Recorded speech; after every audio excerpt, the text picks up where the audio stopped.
이 자리가 그러한 단체들이나 기관들의 세미나나 토론회보다 조금 다른 성격을 가지는 것은 제도권 정당, 비록 국회의원은 한석도 없지만 제도권 정당에서 마련하는 자리이기 때문에 좀 다른 측면이 있습니다. 다음 발표자와 관련해서 조금 제가 사족을 달면 한때 우리 사회에 학생 인권 조례가 크게 문제가 됐던 시절이 있습니다. 제 기억에 하면 서울시 학생 인권 조례, 주로 고등학생들의 대상으로 하는 학생 인권 조례에 이런 조항이 하나가 있었습니다. 임신과 출산의 자유를 보장한다. 이게 고등학생을 대상으로 했던 학생 인권 조례 중에 한 대목입니다. 물론 그 한 대목만 콕 꼬집어내서 말씀드리는 제가 좀 모순이 있기도 합니다만, 학교라는 공간에서 학생들에게 보장되어야 할 인권이 많은데 굳이 임신과 출산의 자유까지도 보장되어야 하는가? 그렇다면 누가 왜 어떤 목적으로 이런 학생 인권 조례 같은 거를 만들어서 교육 현장을 호도하는가? 그런 측면에서 부모님들이 가지는 걱정과 우려는 좀 남다르리라 생각합니다. 계속해서 공교육 살리기 학부모 연대 공동대표 박종나 대표님의 발표를 듣도록 하겠습니다. 안녕하십니까. 예, 저는 이제 대학에서 오랫동안 학생들을 이제 가르치면서 동성애 문제가 5년 전부터 굉장히 사실은 이슈가 됐고 또 많은 곳에서 그런 부분들에 이제 학부모들이 연대해서 운동을 많이 했습니다. 그런데 아까 말씀하셨는데 피보험자 건강보험료 부여가 되면서 아마 더 법적으로는 뭐 동거인은 그럴 수 있다, 외국인은 그럴 수 있다는데 우리 사회에서 이것으로 인해서 동성애 뭐 괜찮겠지, 동성원 어쩌면 앞으로 될지도 몰라라고 무감각해졌다라는 사실입니다. 그리고 사실은 사회에서 이 동성애보다도 마약 쪽으로 지금 굉장히 많이 마약도 문제이기 때문에 동성애 쪽에서 지금 마약 운동은 해치 쪽으로 많이 가고 있어요. 근데 지금 이게 진짜로 이 차별금지법이 만약에 정말로 이 무시무시한 이 야당들 때문에 통과가 된다면은 우리 사회는 우리가 생각할 수 없을 정도의 혼란이 가중화될 것입니다. 단순하게 교육과 이런 것뿐만이 아니고요. 지금 제가 이런 말을 하는 거는 너무 이제 옆에 염 박사님께서 의사이신데 제가 이 제목을 보면은 에이즈 예방 정책의 역효과와 프랩 지원 사원의 역차별이라고 부제목을 붙여놨어요. 네, 여러분들 에이즈 치료는 나라에서 국가보험에서 해준다라는 거 알고 계시죠? 네. 그런데 그 예방약인 프랩, 예방 전 약까지도 우리나라에서는 지금 지원을 해주고 있습니다. 자, 예방 전에 약을 지원해주면 어떤 효과가 일어나겠습니까? 내 맘대로 동성애 부추기는 거죠. 지금 청소년들한테 동성애를 부추기고 있습니다. 우리가 이제 공부를 좀 하자면 지금 처음에 표현의 자유와 차별금지법이라고 했는데요. 차별금지법은 성별, 연령, 장애, 성적 지향, 종교 등을 이유로 한 차별을 금지하는 목적으로 제정하라는 법안인데 이게 평등법에서 기초해서 제도적인 장치로 제안을 한 거예요. 그런데 특히 성적 지향이나 성 정체성과 관련된 차별금지가 법적으로 보장될 경우에는 우리가 동성애는 에이즈의 위험성이 있단다라는 말을 했었을 때 우리가 어떻게 됩니까? 차별금지법에 해당이 됩니다. 그래서 고소 고발이 난무하는 사회로 될 것입니다. 이거는 정말 교회에서 아니면은 부모가 아니면 친척이 그런 말들을 아이들한테 흉계를 한다든지 청소년들한테 그렇게 얘기를 하는 순간 녹음해서 그러지 않아도 학생인권법 조례 때문에 부모 고발하고 그런 일이 얼마나 많아졌습니까? 이거 비일비재해질 겁니다. 그래서 사회적인 혼란을 아주 정말 가중화시키는데 아주 일조를 하게 될 법안이라는 겁니다. 자, 그러면은 차별금지법과 그 HIV 바이러스, 에이즈 예방 정책의 연관성은 뭐 누구나 다 알고 있겠죠. 왜냐하면은 동성애들끼리 에이즈 예방이 남성과 남성 간의 성교회에서 일어난다라는 것이 이미 미국 질병통제예방센터에서 이미 발표가 돼 있고요. 그리고 우리나라에서도 지금 현재 에이즈 환자 중에서 동성애를 통해서 발병이 됐다는 게 이미 밝혀져 있습니다. 그렇다면은 우리나라는 2010년에는 에이즈 환자가 몇 명이었는지 아세요? 216명이었어요. 그런데 2000년부터 2015년도에 전 세계 에이즈가 35%가 감소가 됐는데 우리나라는 거의 5%가 증가가 됐습니다. 예. 그래서 2015년대에는 1018명, 그러니까 215명에서 1018명 기하급수적으로 증가가 된 거예요. 그리고 2013년부터는 신규 환자가 매년 1000명씩 늘어나고 있어요. 예, 지금까지도 어마무시한 겁니다. 이게 지금. 예. 그런데도 불구하고 우리가 차별금지법이 된다? 이거는 정말 더군다나 프랩까지 그냥 예방 차원, 예방에서 그 알약 뚝딱 먹으면은 너랑 나랑 해도 돼. 이거가 되는 거예요. 에이즈 괜찮아. 예방되니까. 이런 생각을 갖게 한다라는 것이죠. 그래서 우리가 예방교육이 특정 집단을 겨냥하거나 부정적인 시각을 제공하는 것으로 간주되어 제재를 받을 가능성이 높기 때문에 장기적으로 에이즈의 감염률은 증가하고 부정적인 결과로 이어지고 그런 위험이 크다라는 겁니다. 특히나 이 프랩은 사전 노출 예방요법이라고 하는데요. 성소수자 지금 커뮤니티 있죠. 얘네들 앱으로 지네들끼리 만나서 우리 화장실에서 만나자, 어디서 만나자. 여기에서 굉장히 어떻게 돼요? 아주 호응을 얻고 있다라고 합니다. 그래서 주목을 받고 있어요. 그래서 무료 제공을 하고 있기 때문에 그래서 이런 예방의 중요성 아주 정말 문제가 심각하다고 하는데요. 저도 지금 의사 선생님 계셔서 제가 이걸 가지고서 얘기를 한다라는 것과 참 문제가 좀 저도 좀 겸허하게 말씀을 드리는데 지금 HIV 감염을 예방하는 데 사용되는 약물인 프랩은 트루바다라는 미국에서 FDA에서 시행이 돼서 2012년도에 시행이 됐고 우리나라는 1919년도에 공식적으로 시행이 됐습니다. 그래서 어떤 사람들한테 주냐면은 에이즈 위험성이 있는 아니면 에이즈에 걸린 남성과 성관계를 맺는 사람 또 다자의 사람들하고 성관계를 맺는 위험성이 그러니까 고위험군들한테 예방 차원에서 제공을 하고 있다라는 거예요. 예, 그 무슨 말이겠습니까, 그죠? 아주 뻔히 불보듯이. 그러니까 에이즈 안 걸릴 거야. 그러니까 동성애 괜찮습니다. 라고 얘기하는 거나 마찬가지라는 얘기입니다. 그래서 프랩이 동성 간 성접촉을 허용하거나 무분별한 성관계를 방조하는 결과를 초래할 수 있다고 생각이 된다는 거죠. 그래서 이거는 차별금지법에 대한 그 문제, 사회 불안에 대한 것을 제가 이제 결론을 첫 번째 역차별의 문제가 심각하죠. 왜냐하면 건강보험 재정 부담이 높습니다. 지금도 이미 치료 지원에 많은 부담을 하고 있는데 이게 차별금지까지 시행이 되면은 고액의 치료비와 약물 지원으로 건강보험 재정의 영향은 물론 추가적인 행정비용, 또 법적 처리 문제 이런 것들이 많이 들어서 국가 국민 재정에 부담이 된다라는 거죠. 자, 그다음에 공공의 건강에 우려가 많죠. 왜냐하면은 프랩을 이용하는 소수 개인이 안전하지 않은 성행위를 지속할 가능성이 제기되고 이 젊은 애들 청소년들 사이에서 성병이 전반적으로 유행이 많이 증가가 되겠죠. 더군다나 이 동성애들은요 양성애자들이 많습니다. 예, 동성간뿐만이 아니고 결혼해서 자기 부인하고도 성관계를 갖는다라는 거죠. 예. 그리고 또 역차별 문제. 고용 현장에서 만약에 에이즈에 걸렸는데 나 에이즈에 걸렸어. 그렇다고 해서 나를 차별하면 안 돼. 그래서 나를 고용하게 해달라. 그리고 거기에 대해서 나를 보장해달라. 나를 차별하지 말아라. 이러면 어떻게 되겠습니까? 교육의 문제, 고용의 문제, 경제 문제까지도 지금 파급이 될 것으로 저는 그런 상황을 초래할 수 있다라고 불공정한 상황을 초래할 수 있다고 저는 생각이 듭니다. 그래서 만약에 회사에서 공개적으로 나 감염임을 밝히고 차별금지법에 따라서 동등한 요구를 해달라라고 얘기를 했었을 때는 이미 다른 직원들은 감염에 대한 우려와 걱정과 이런 것 때문에 경영에 대한 불안이 초래되겠죠. 그러면서 오히려 더 역차별 또는 아니면 더 차별이 가중화될 수 있다라는 거죠. 자, 의료 서비스 마찬가지입니다.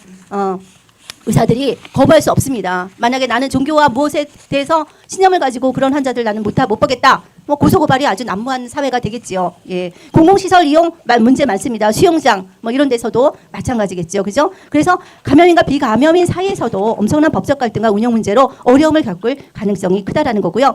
이런 의료비로 인하여서 취약계층에 소외될 수 있다라는 우려도 조금은 되고요. 자, 과도한 국가 개입. 차별금지법은 개인의 자유와 선택권에 지나치게 개입할 수 있다는 거죠. 고용주고 의료 등에서 개인이나 기관이 어떤 스스로 판단할 수 있는 게 아니고 항상 이게 되느냐 안 되느냐 때문에 서로 법적인 문제가 오갈 것으로 저는 생각이 됩니다. 그래서 마지막 차별금지법은 사회적 약자와 소수자를 보호하기 위한 중요한 법안이긴 하지만 실효성 문제에 직면해 있다는 겁니다. 법안 제정 과정에서 공공정책, 특히 국민건강과 관련된 정책의 부작용과 형평성 문제를 면밀히 검토해야지 되고요. 만약에 단순한 평등의 관점이 아닌 다수 국민의 공공의 이익과 국민 기본권을 침해한다면 국가의 근간이 흔들리는 일이다라는 거죠. 그래서 법을 통과시키더라도 실제로 차별을 근절하기도 어렵고 오히려 사회적 갈등을 심화시킬 수 있기 때문에 차별은 법적으로 해결할 문제가 아니고 우리가 교육과 인식의 개선을 통해서 해결돼야지만 되지 않을까라고 하는 게 저의 생각입니다. 이상입니다. 예, 저는 에이즈 환자를 7만 번 이상 진료를 했습니다. 그래서 에이즈 환자 7만 번 진료하면서 현장에서 본 동성애 문제를 짧게 말씀드리겠습니다. 원래 신촌 세브란스 병원에서 근무하다가 저 요양병원 개원해서 현재 말기 환자를 돌보고 있습니다. 다음 봅니다. 먼저 동성애는 결코 선천적이지 않습니다. GWAS라는 최첨단 유전자 조사 기법으로 인간 몸 전체를 유전자 조사를 했는데 절대 인간의 몸 안에는 동성애 유발 유전자가 없습니다. 그러니까 동성애 유전자는 인간의 몸에 없기 때문에 동성애는 선천적일 수 없다라는 것이 과학입니다. 다음 보겠습니다. 그러면 동성애자들이 어떻게 서로를 찾느냐? 우리가 스마트폰에 카톡, 페이스북 까는 것처럼 동성애자들은 동성애자 앱을 까는데 6개 정도 많이 쓰는데 그중에 랭킹 3등인 분홍색 잭디라는 동성애 앱입니다. 제가 이태원에 가서 접속을 하니까 제 반경 5km로 현재 동시 접속 중인 동성애자 수가 400명. 그럼 동성애자 수가 남자끼리 학문 성행위를 적극적으로 하는 남자 동성애자만 대한민국에 몇 명이냐? 저 앱을 통해서 추적해보면은 60만 명 이상입니다. 절대 소수자가 아닙니다. 그리고 저 400명이 보시는 것처럼 바둑판 모양으로 몇 미터 떨어져 있는지 실시간 위치 추적이 되고 이 친구들이 자신의 얼굴 벗은범을 올로출로 공개했기 때문에 교육 자료를 쓸 목적으로 모자이크 처리인 제가 있습니다. 맨 양쪽 하단을 보면 전반적으로 빨간 거 보이죠? 남성의 성기입니다. 본인의 성기까지 올로출 촬영해서 올리면 상대편의 성기 모양까지 확인한 이후 다음 보겠습니다. 동성연애 상대를 찾는데 16남이라는 친구가 있어서 중학생이죠. 16남이니까 16세. 클릭해보니까 보시는 것처럼 자기소개 나옵니다. 읽어드리면 이렇습니다. 16남 알바입니다. 알바는 동성애자들의 은어로 중, 고등학교 남학생들이 동성애자가 아닌데 용돈 벌이로 동성애를 하는 성매매하는 친구들이 알바입니다. 계속 읽어드리면 돈은 만나서 선불입니다.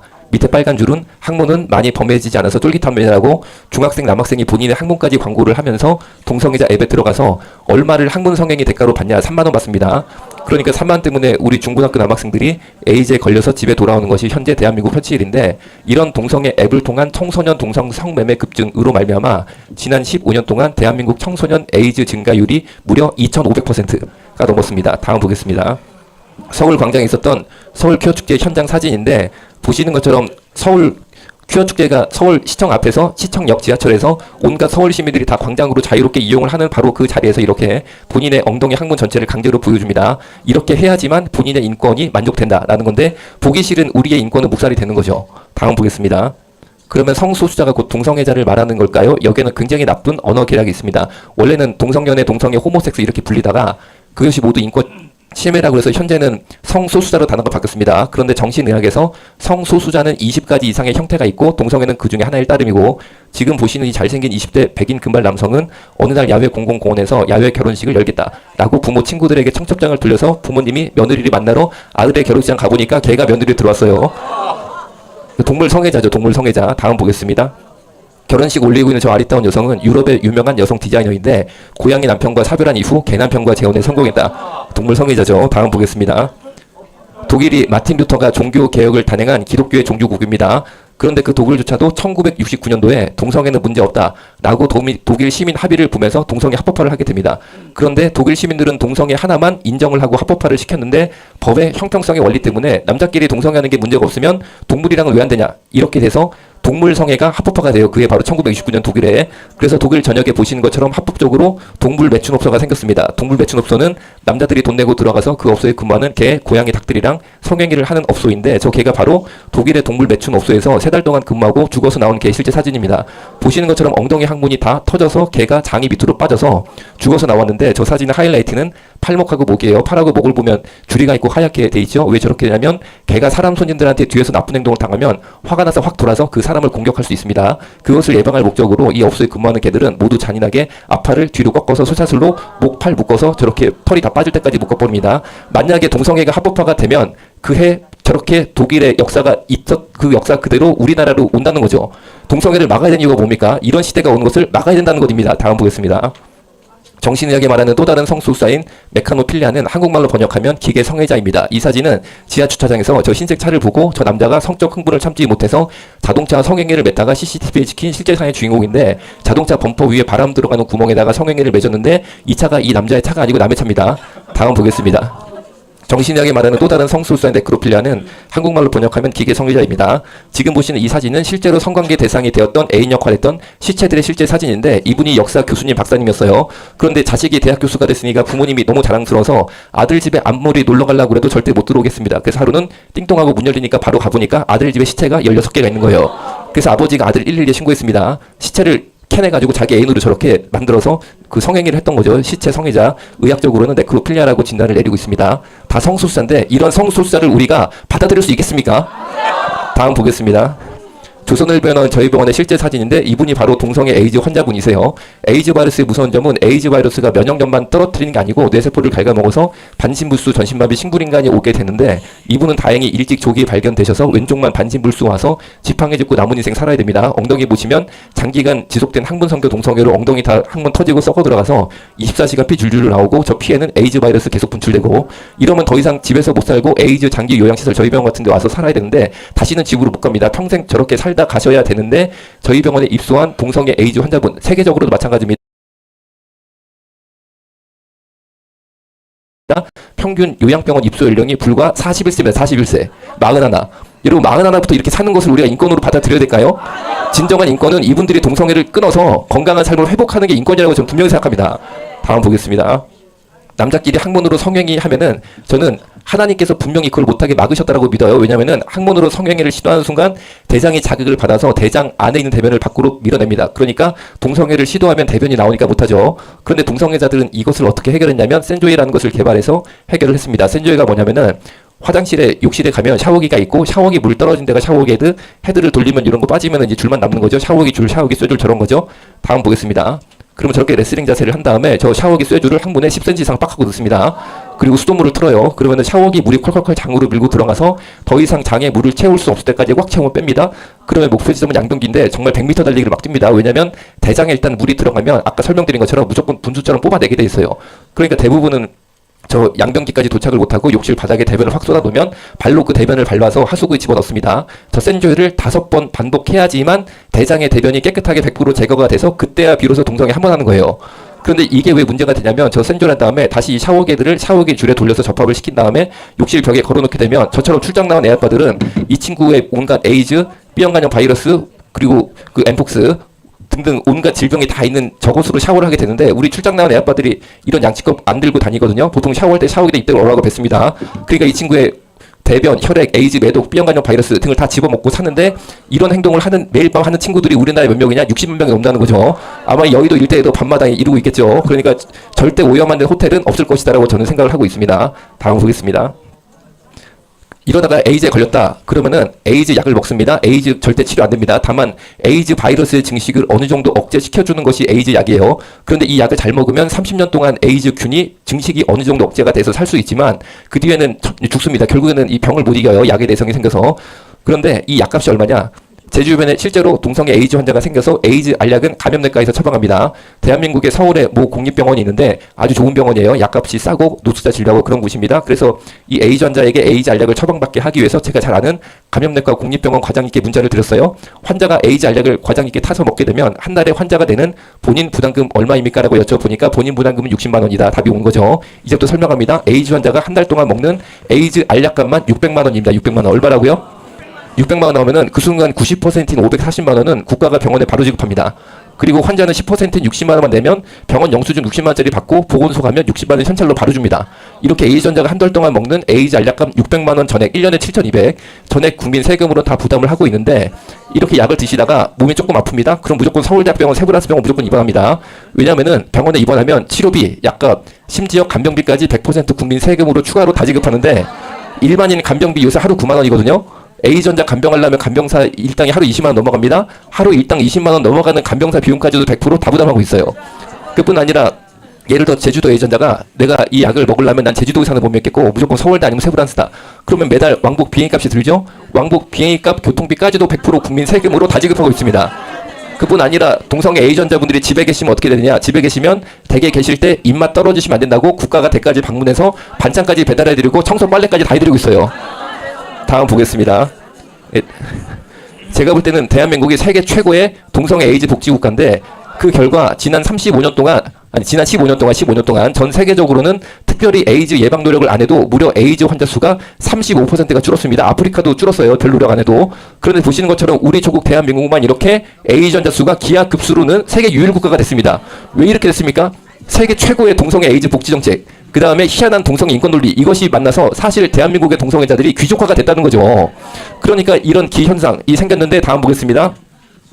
비용 문제가 생깁니다. 2013년도가 대한민국 동성애 에이즈로 인한 사회적 비용이 4조를 초과한 첫 해였고 이 수를 그대로 대입하면 작년이 대한민국의 동성애 에이즈 사회적 비용이 얼마냐? 10조입니다. 10조. 여러분 이게 말이 됩니까? 이게 말이 돼요? 다음 보겠습니다.